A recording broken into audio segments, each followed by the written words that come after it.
All right, good afternoon, everybody, or good morning, depending on where you are and where you listen to this. This is Bob Turner. We're back with the Summit Podcast. This week, we've got Jake Wood. I've been trying to connect with Jake Wood here for a few weeks, and we met through a mutual friend and through Andrew Anderson, actually, another guy that I had on my podcast. So one great guest leads to another, as it seems to be lately. But we wanted to get Jake on. Jake's a resilience and transformation specialist. This guy has walked the walk. He's been through a lot. He's overcome some trauma, some addiction, depression, and he's a cancer survivor. So just the kind of guy I wanted to have on here. We started this podcast by kind of highlighting, ordinary people doing extraordinary things, right?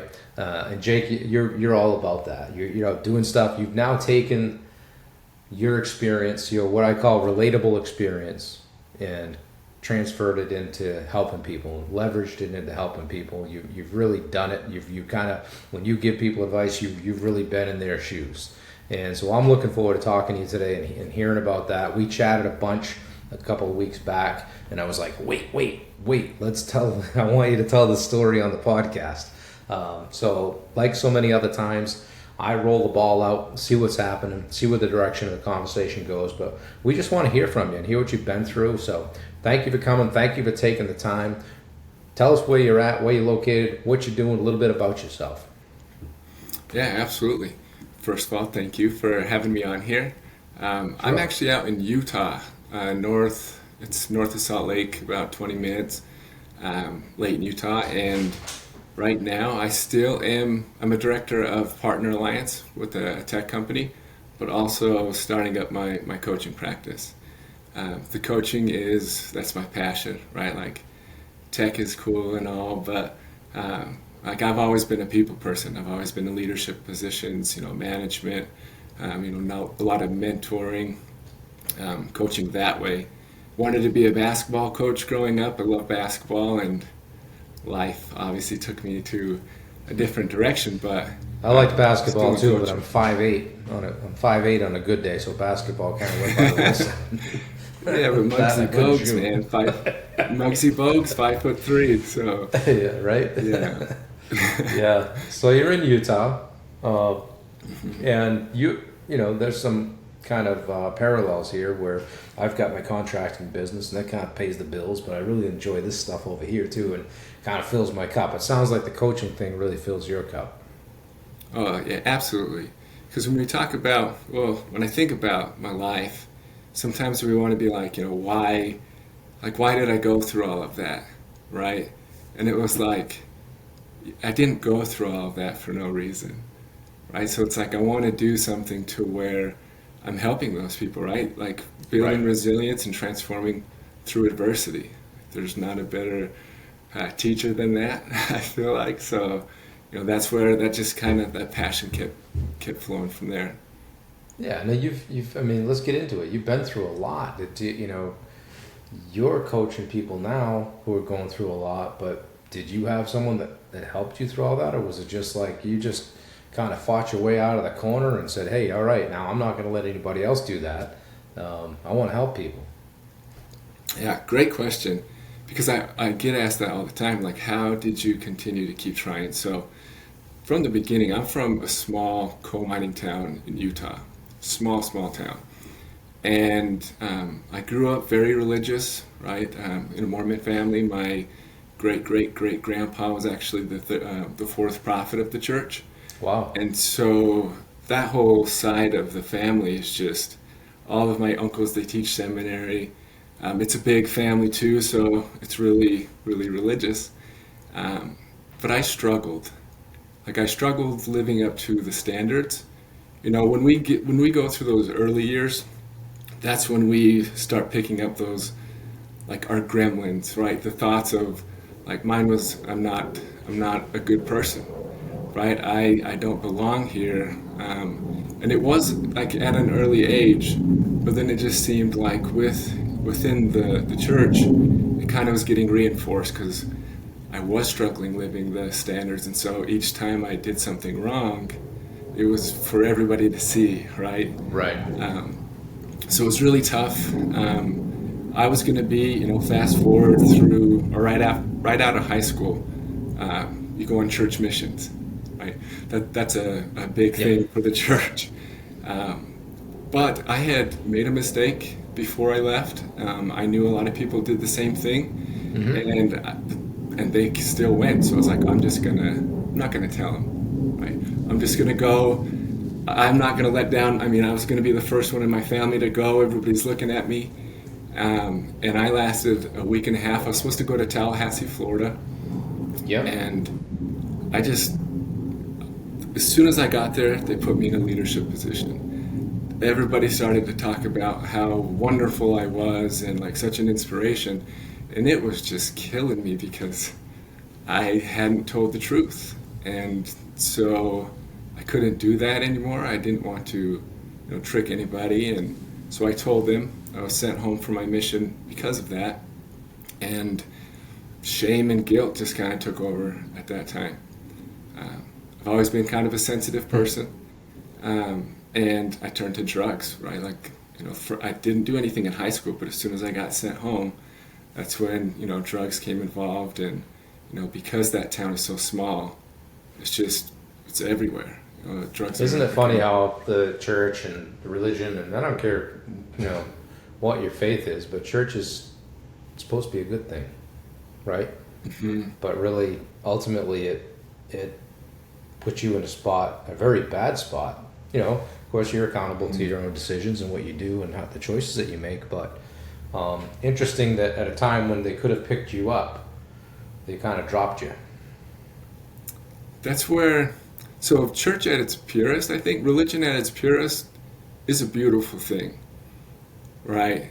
But when they talk about trauma, and when we experienced trauma as a kid, I didn't think I had a traumatic life. I had both my parents had been married, right? I like was very loved, but there's things that when we get suppressed of like we're not able to experience as a kid, we think that we have to be a certain way to be loved instead of for how we are. And so trauma's not really what happens to us, it's what happens inside of us, right? So that's where it was getting bad, but you're right. I was like I told the truth. Why am I getting sent? Kind of thing of like, Right. that's where that disconnect came of. The thing that bothers me about that, and it's maybe troubled me about the churches over the years, is that who says like that whether you're a good person or not, right? Hmm. Is it in the eyes? Is it in the eyes of the church, or is it really in the eyes of the people that you interact with on a daily basis?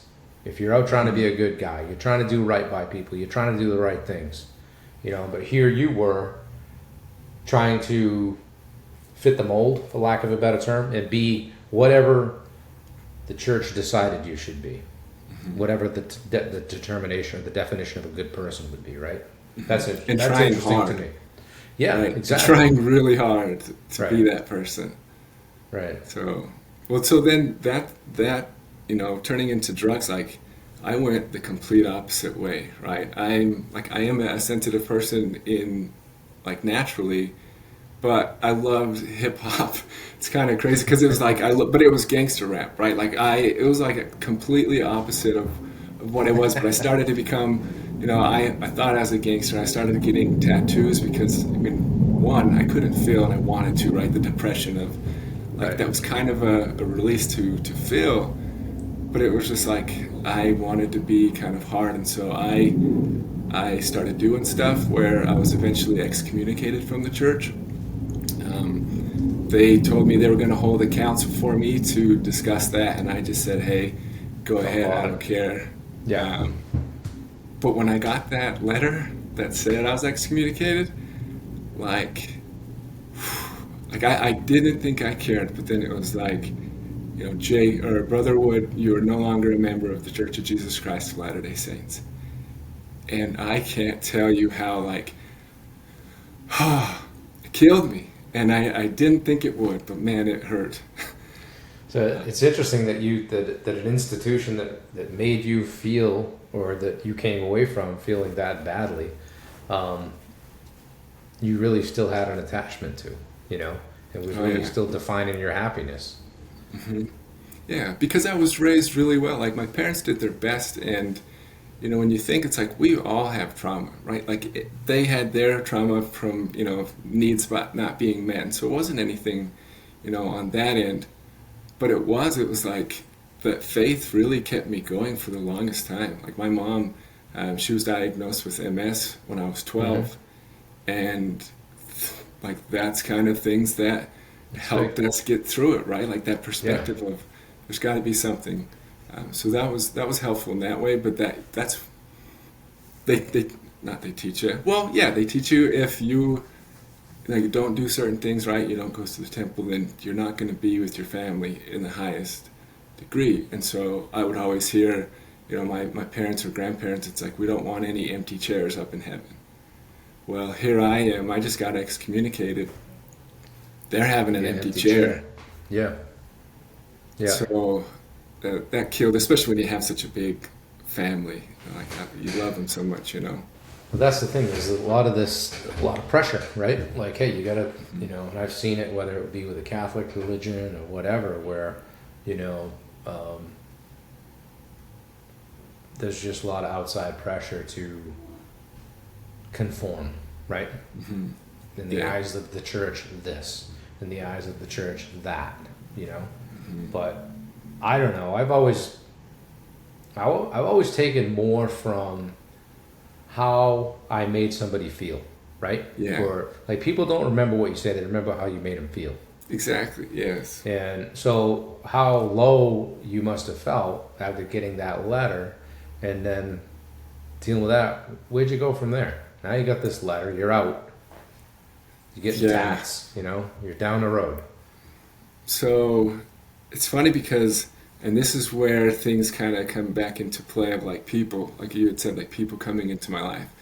So I went and sold security systems, right? It's a big thing in Utah. Everybody goes out for the summer, goes to a different place. And I went to North Carolina, and I lasted there maybe a month. But like I just seemed to always just kind of be crazy, right? I just, because of some, choices that I made out there, they said, hey, you have to go to another office in Houston. So the whole getting kicked out is kind of, as a kid, I was getting kicked out of classes because I'm too talkative. And so they kicked me out to Houston, and it was the Houston North office. I lasted there about 2.5 weeks. I was trying to get off of opiates at the time. And I had gone to rehab earlier because of opiates. And, and the church actually, they paid for that. And rehab is not cheap. So I was very, very thankful that they had paid for that. But as soon as I got out, I shattered my clavicle playing softball. I collided in the outfield, and I was right back on pain pills. Yep. Yes. And so, such a cycle, right? Yeah. But then that's where they put me on, it's called Suboxone, to help people overcome, it's kind of like a methadone type thing. Yep. When I went to Houston, I didn't have that. And so I was really sick. I got really bad withdrawals. It's just like heroin withdrawals, right? And so because of that, I didn't go out to work for a little while. And the salespeople they had, like in one of the offices, they would, put up money for incentives for people. And there was 5 $100 bills there. And I'm still in this, crazy streak of mine. And I walk in, nobody's there, and I take all $500 and go get a tattoo. And so obviously what are you doing? I know, man. And that's where I'm like, see, and that's like the mistake after mistake after mistake of like, dude, right. What are you doing? Because I knew what I was doing afterwards, right? But then they kicked me out, right? It was like, hey, you're the only one there. I denied it. They couldn't prove it, but they're like, hey, you got to go to Houston South. There was another office there.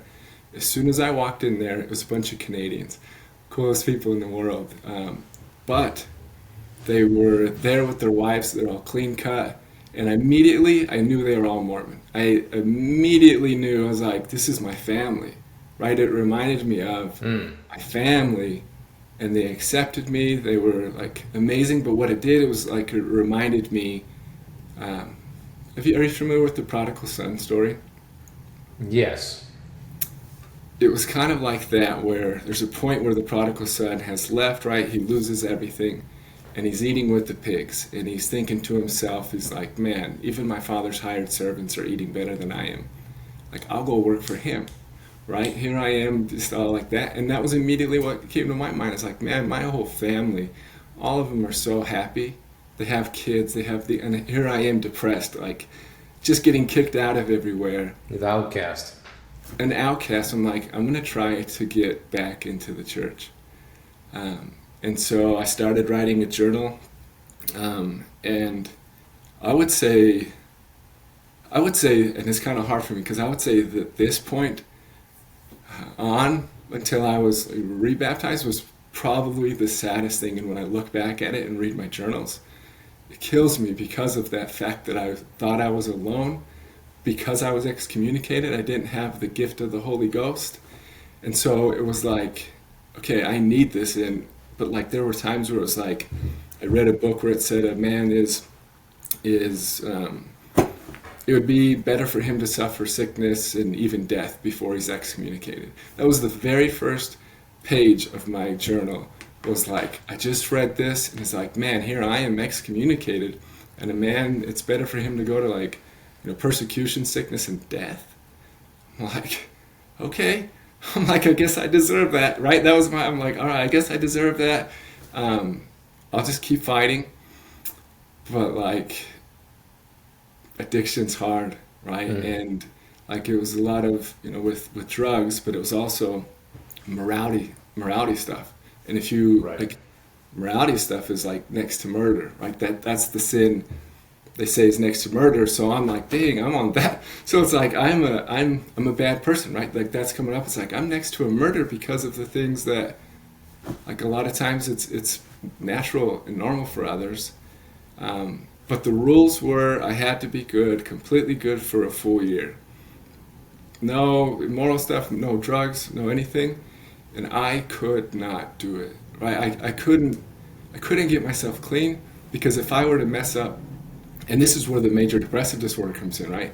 If I were to mess up, like, say, immorally, you go right back to zero.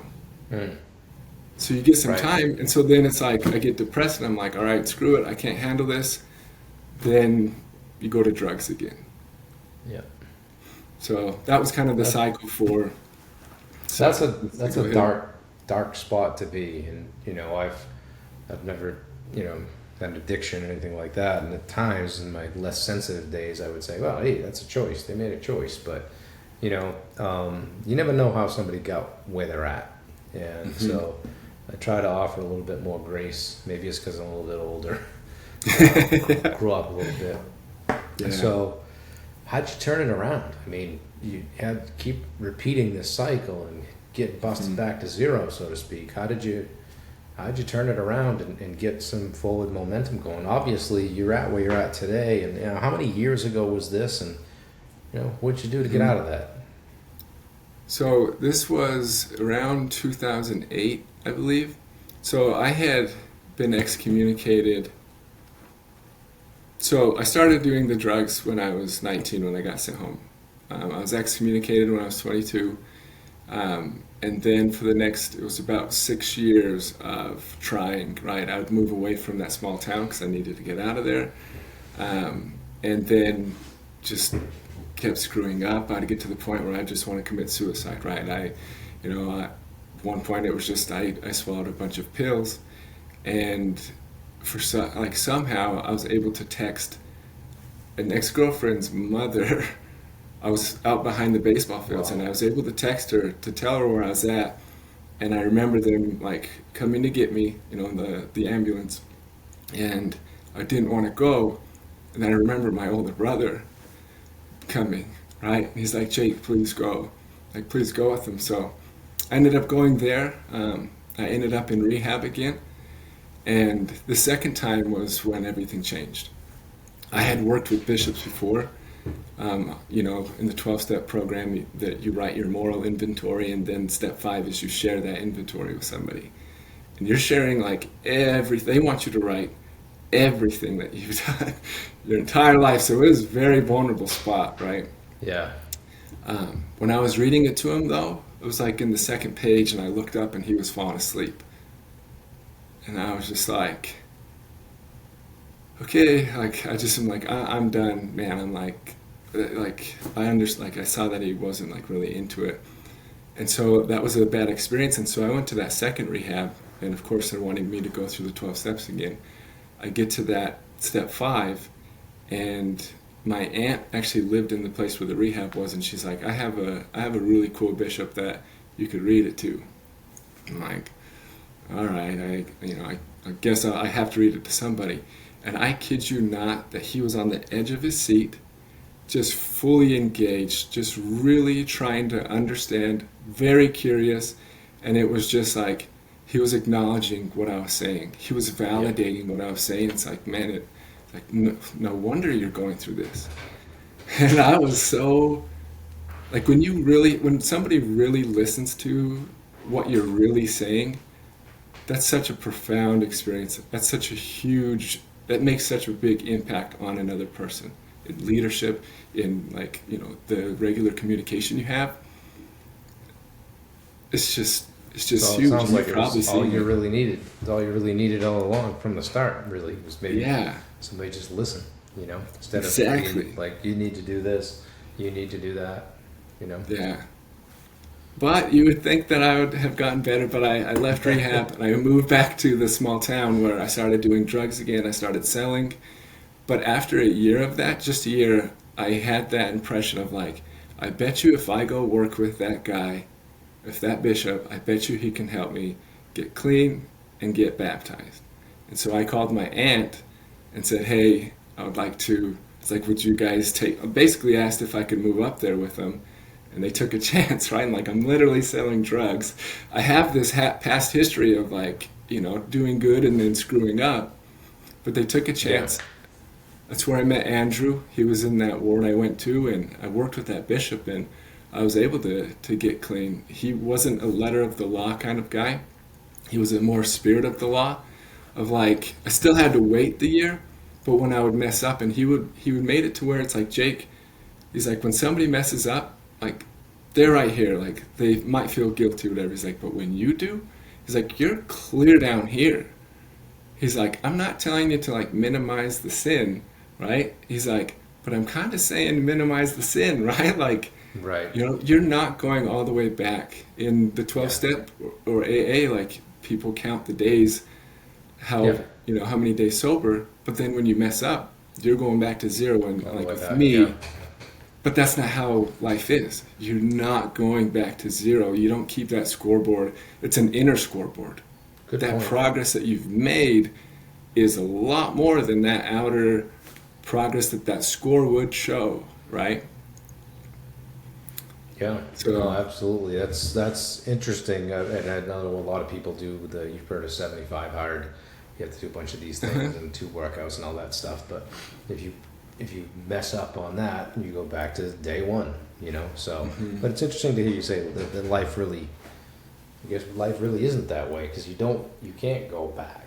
You kind of No, move forward from where you're at, having learned what you learned in the process, and yeah, hopefully put it to work and not do that again. But up until this point in this conversation, you're kind of repeating that cycle. yeah, insane. So then, yeah, I get rebaptized, and a year into my sobriety, right, and then my career started going well. I started getting promoted into leadership positions. I became the sales trainer. I opened up a new office for the company in a different city, and running everything there. And a year into that, I started getting tired. I started getting like just little weird things happening. And so when I went to get checked out, they wanted to take my blood, and I left. They took my blood, and I left to the pharmacy. They were giving me some pills, and before I even got there, uh, they called and was like, "Hey, we want you to see a specialist." Right? There were some abnormalities in the white blood cell count, and they sent me to an oncologist, and That's never good. no, And that's, me and my girlfriend at the time, that was just like knowing that that was a cancer place, right? It wasn't like it was just knowing that that was a cancer place was just scary. Yeah, Um, can't imagine.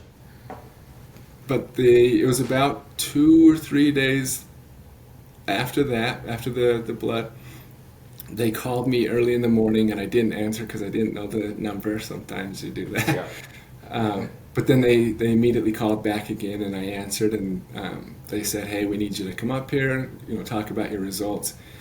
And me and my girlfriend were like, okay, if it wasn't anything, they would have just told me on the phone. So we started to kind of fear for the worst. But I get there and my little sister had lymphoma, a few years before me. And I don't know what it is about doctors, but they just have to tell you, like straight up, where he's like, okay, this test came back, and he's like, and it shows you have leukemia. He's like, I know that you said your sister had a blood cancer. He's like, this is nothing like it. He's like, this is an aggressive form of leukemia. You're going to have to go and start treatment tomorrow. And just as soon as he said that, it was the womp womp, like the Charlie Brown Yeah. type stuff. Yeah. Everything just stopped, and I was like, in my head, I'm like, what the hell did he just say? What did he say I had? And my girlfriend's crying. I can't think. I'm not crying at this point because I don't know what's going on. They try to give me the phone to give me some instructions. I'm like, can you guys email it? I can't pay attention. I don't cry. We leave the office and I see everybody there. They're staring at me, and I'm just like, I wonder if they know that they just told me I had cancer, right? That was Yeah. my They know. first thought. Yeah. I get to the car, and me and my girlfriend, we just start crying. I call my mom, and this was really hard for me because there were so many times throughout that drug addiction where I would call her and be like, hey, I'm in a detox center at like the day before Thanksgiving, like, hey, I can't come to Thanksgiving. I'm in a detox center. So I had so many calls to my parents, Yeah. early mornings, and this is another time I had to call my parents with some crappy news. Bad So news. Yeah. she answered, and I couldn't say anything. I couldn't get the words out. She's like, Jake, are you there? I was finally able to tell her, and then on the way home, I was like, well, I've got this. It's like I overcame addiction, right? Like I overcame addiction and all that other stuff, but then I got immediately mad. I was like, well, I overcame that, so why do I have to go through this too? Right. So that was Yeah. a brutal point for me. Kind of felt like you'd been through enough, right? 100%. Unfair. Yeah. Yeah. That's Yeah. excuse me. Totally unfair. And to go through the addiction and the rehab and the back and forth and the stuff with the church, and then kind of feel like you're hitting your stride, I right? And then, bam. Yeah. So the treatment was rough. The treatment was it's a week-long introductory period where it's you're on a few different chemos for 24 hours a day for a full week. Most of the time it goes into remission after that first session.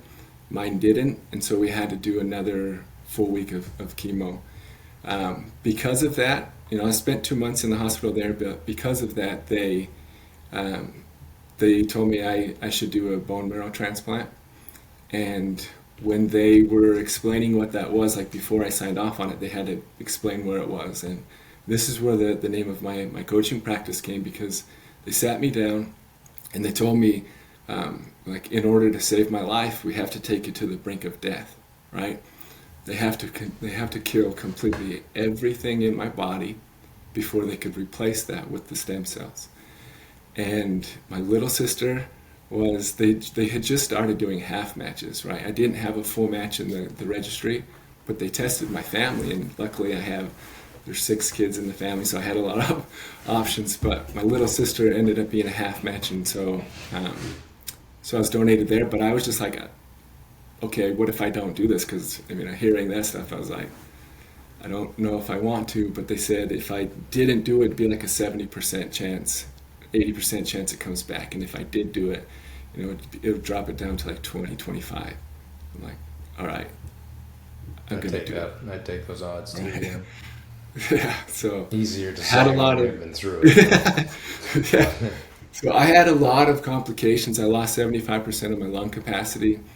Um, when I got out, I had to be like basically quarantined for a full year, and I had to have a 24-hour caregiver, which ended up being my girlfriend at the time. And during that time is that reflection time. Yeah. During that time, I'm still super depressed. Like I had gotten over the addiction, but I was still really, really depressed, still full of shame. And I started reading and reading everything I could, and I came across some stuff about church history Hmm. that I wasn't told as a kid. And this was like really, really important stuff that I'm like, why would they hide this? Like, why wouldn't they tell me? And they call it that cognitive dissonance, Yeah. where it's like you're finding out this new information that contradicts everything that you believed. And that's when my faith crisis started, and that was harder than it was harder than the cancer, it was harder than the drugs, because my whole life I wanted to be a part of something so bad. I fought my way back to get baptized again, and now I'm finding out that it's not true and that I feel like betrayed and lied to. I'm like, then who am I? Because that's your whole identity. Right. And so it's another rebirth, it's another death. This one's a spiritual death. And so I did not, I did not handle that well, because I felt like I was a spiritual person. My whole life, I felt like I was getting answers to my prayers. And I was thinking, it's like, okay, like if the church isn't true, then who is answering my prayers, right? If this church isn't true, how is I getting answered in these books that I was reading? Not really realizing that like God is, or God, or whoever, it's like they speak the language that you understand, and that was the language that I understood. Not necessarily because it was that church's God that was right, but I didn't understand that yet. My girlfriend was having these lucid dreams, so she brought home this book. It was about ayahuasca, and it was just random, right? Are you familiar with what ayahuasca No. is? So it's a plant medicine found in the jungle, Amazon jungle. Okay. And it is insane how the indigenous people found it, because it's two completely separate components. That comes from a tree bark, and another part is I can't remember the name, but it's basically DMT. So it's a psychedelic. And when you put that together, people have these spiritual experiences, like, just crazy spiritual experiences where they people get healed from addiction. People get, they start to travel down there, and, the people said, how did you find that? It's like the plants told us, the earth told us. So I started looking into more of like plant medicine, and psychedelics. Like the research that has come from that is absolutely insane, and it's super exciting because, people, we're just getting pills thrown at us for this Yeah. mental health crisis. Right. They said 50% of people that are giving those SSRIs don't even qualify for some of the depressions and the things that they're getting diagnosed with. And so learning about that, we couldn't take a trip to Peru, right? Like it was, out of our reach, but I started reading about psilocybin, magic mushrooms. And I had taken it before when I was going through that, but there wasn't any intent to be Right. healed or anything. And but I wanted to, like I needed it. I had read about all of those things that it had done, and so I decided to try it. I decided to, like pray about it, like have intent of like writing down what I wanted. And during my experience, I visioned myself visiting every person that had meant a lot to me in my life, right? But then I visited two people in particular, that it was my mom and my grandma. And those are the ones that I felt like I let down the most, because of how spiritual. Both of them had said they've never questioned the church. They've never, so it was like, but the people that I met, like there was no word spoken with them. It was just me and them sitting in front of each other. And I felt such a deep understanding, like they literally saw how bad I was hurting. They saw that I wasn't trying to do that on purpose. And we communicated in a way of like, you don't need to ask us for forgiveness. Like, we understand you. But it wasn't my Mormon mom, it wasn't my earthly mom, it wasn't my Mormon or earthly grandma. It was like my divine light, and that's why there was no words being spoken. It's like my divine light was speaking directly to their divine light, right? To their true self. And I just bawled. I cried harder than I had ever cried. I like for longer than I ever had. And after it was over, I just felt such a release of, I'm not a bad person. Everything changed. My spirituality that I lost, that I held so dear, came back, because I don't know what it was, but I know that there was something on a spiritual level that loved me, that spoke to me. And that's what really changed everything, to where, I was able to release that religious trauma, and, it has brought me where I'm at today. Jake, it's been a hell of a ride, man. How old are you? 22? I am 30, no, I'm 39, I'll be 40 in October this year. Holy crap, man. You've done some living and some dying. Yeah. Yeah, so that's it. That's quite a story, man. And I know there's more to it. What bring us forward to today, and of course you're cancer free, Yep. clean, Yep. helping people, Yes. Yes. right? You remember the church? I'm not. I have left the church, and yeah. Yeah. It's good. Good for you, because you seem settled in what you're doing right now. Tell us a little bit about what you are doing right now, more particularly, who's a good client for you, what kind of things you do with them, what's the process, and maybe, how people get a hold of you and that kind of thing. Yeah, absolutely. So I specialize in helping people build resilience, right, through adversity, or even everyday life, right? Because every single one of us, life will call us that route where you can't escape it. And one of those things that, like, the main thing is, I had read a thing, it was like, the opposite of addiction isn't sobriety, it's connection, right? Yep. And that connection comes from a disconnect from ourselves and a disconnect from others. And so, we use an assessment that basically it measures how you show up in life. So it's a little bit different than a personality assessment, right? Personality assessments those are personality traits that don't necessarily change like too much. This is an attitudinal assessment where it measures where you're at right now, how you're showing up, how you react to stressors in everyday life. And the good thing about that is it can be changed immediately, right? And so it'll show there. And as we work the program, right, as we go through the stressors, we're able to relay back to that of like, okay, hey, it goes through seven levels. And it's like, hey, here we are at level 2.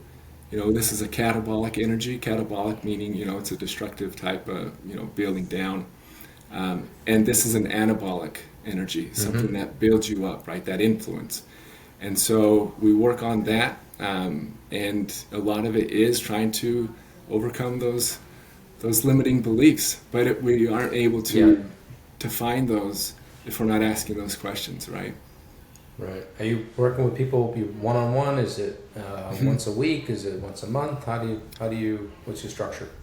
Yeah, one-on-one. A lot of so the assessment is a big executive leadership assessment as well, because obviously how you show up at work, energy it's a big deal. But mostly I do the one-on-one coaching. I do some speaking opportunities as well. Most of the time it's just the one-on-one. I do it weekly. Just graduating, I have just 9 clients at the moment. Okay, right? Great. Room for more. Yeah, room for more. So just graduated that course, but then, like I said, I've been doing this my entire life, or the leadership and things like that. Right. How does someone get a hold of you? Yeah, so right now, they could either get a hold of me. I have LinkedIn, but obviously I don't know. I don't think everybody does, so I need to start, expanding out. But they could find me on there, and I can share that link with you, and maybe you could put it in the show notes. For sure. Or they can, send me an email. It's, coaching at lifebeyondthebrinkcoaching.com. And yeah, I love working with people, whether it's somebody that's in addiction or caregivers, man. Caregivers act like parents and people Yeah. that have that. That's a big one too, because they oftentimes get forgotten. Yeah, and there's a friend of mine always checks on me, and she says, "Hey, how you doing? Big energy out lately?" Yeah, yeah, Because I think caregivers, first responders, or whatever, or coaches and the like, are always pushing out and giving to others, and sometimes we don't go, "Oh, well, hang on a minute, let me take 5 minutes for myself and just kind of check in and see how I'm doing." yeah, As we wrap up, I always try to ask somebody, "Hey, listen, you shared a lot of things, right? What if somebody's watching this that has been through or is going through something similar to what you have been through? What would you share for advice?" yeah. I think one of the things would be like that thing in your head of saying that you're not good enough, that you don't belong, or it's just like, I'm not smart enough, to do this. Like, none of that's true. It's a part of you, which is okay to accept that, right? Like, that dark side is vital to face, right? Right. But just like somebody else that can make a huge impact on somebody, by listening without judgment, by being curious as to why, not why this is happening to me, but how am I able to use this, because it's happened to me for a reason. Having that same approach to yourself is vital, right? Yeah. And Kobe Bryant talked about, like, his definition of greatness is inspiring the people that are around him, because they tend to inspire the other ones around them as well. And so as you, as a coach, help people see their own greatness, it's finding out that, no matter what you do, that doesn't change who you truly are. And when you find out who you truly are, it changes what you do. Yeah. Dude, great stuff. I mean, your trajectory right now is pretty impressive, even more impressive based on what you've been through, right? And you're a walking, talking example of why the windshield is bigger than the rearview mirror, right? Yeah. And I always hear one of my coaches, Ben Newman, say, "We don't trip over things behind us." Yeah. Right? Yeah, And yes. you're refusing to let yourself be defined by your past. And that's probably the most impressive thing for me, because when I look across here at my notes, I see things like rehab and bone marrow and magic mushrooms and, opiates and addiction and none of that matters, Yeah. At the end, I've got listening without judgment, assessments, helping others, and you're a classic example of things aren't happening to me, they're happening for me, Mm-hmm. and you double down on that and leveraging that and taking it and using it to help others. So kudos to you. Yeah.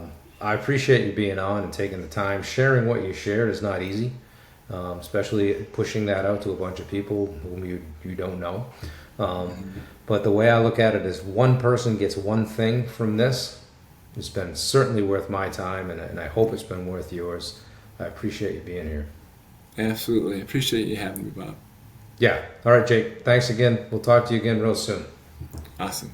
Take Thank care, you. my friend. Guys, this has been the Summit Podcast. Thanks for listening. Please share if you liked it, and you can. The more views we get, we share it out. Jake, please share this in your community. And we really, I'm just trying to do good things. Put people on here that are doing kind of nice stuff and have great stories. So if you liked it, share it. It's on Apple Podcasts.